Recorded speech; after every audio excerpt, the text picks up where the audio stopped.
Once upon a time, in a small village nestled between towering mountains, there lived an old man named Elias. He was known throughout the land not for his wealth or power, but for his wisdom and calm demeanor. People often sought his counsel when they faced hardships, but the most common question they asked was, "How can we face death without fear?" Elias would smile gently and tell them a story, one he had learned from his own teacher many years ago. He said that death was like the setting sun. Just as the sun disappears below the horizon each evening, only to rise again the next morning, death was not an end but a part of the natural cycle of life. To fear it, he said, was to fear the night, forgetting that dawn would always come. One day, a young man named Marcus came to Elias, trembling with fear. His father had fallen ill, and the healer said he would not live much longer. Marcus was terrified, not just for his father, but for himself. "What if I die one day too?" he asked. "How can I stop being afraid?" Elias placed a hand on his shoulder and said, "Fear does not come from death itself, but from the stories we tell ourselves about it. We imagine it as a dark abyss, an unknown horror. But have you ever considered that death may be as natural as birth? You did not fear the day you were born, so why fear the day you return to the earth?" Marcus frowned. "But what if there's nothing after death? What if it's just nothing?" Elias nodded. "That is a common fear. But think, were you afraid before you were born? Did the nothingness before your life trouble you?" Marcus shook his head. "Then why should the nothingness after life trouble you? If death is truly the end, you will not be there to suffer it. And if it is not the end, then there is something beyond to discover. Either way, fear has no place in this truth." Marcus thought for a long time. "But what about the pain of losing others? My father, I don't want him to go." Elias sighed. "That is the harder lesson. We do not own the people we love.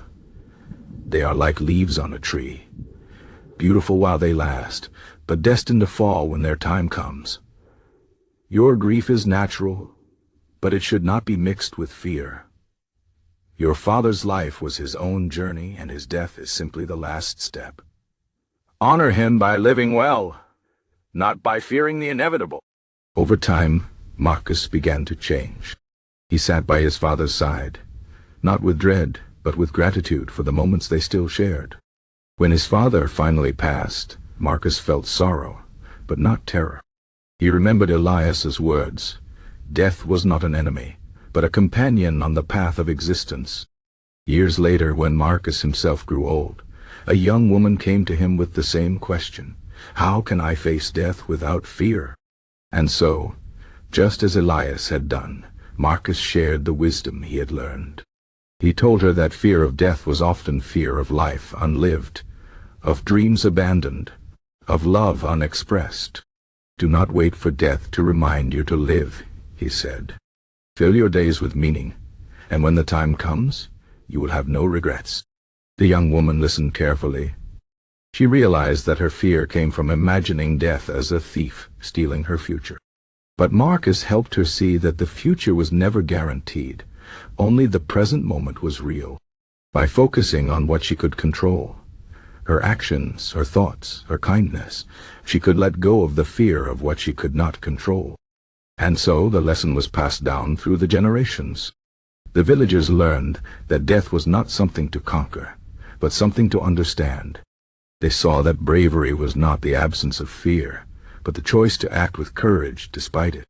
They remembered the words of the wise, "Memento Mori," remember you must die, not as a warning of doom, but as a reminder to live fully while you still could.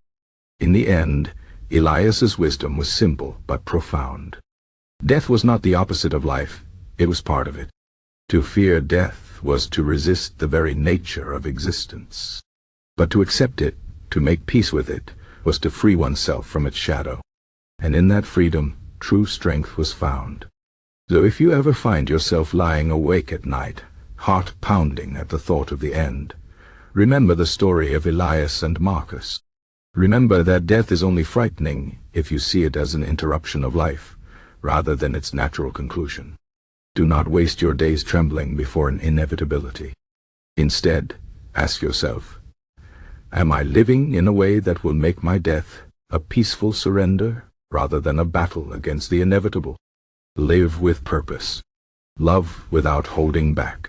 And when the time comes, let go. Not with fear, but with the quiet understanding that you have played your part in the great story of existence. That is how you face death without fear.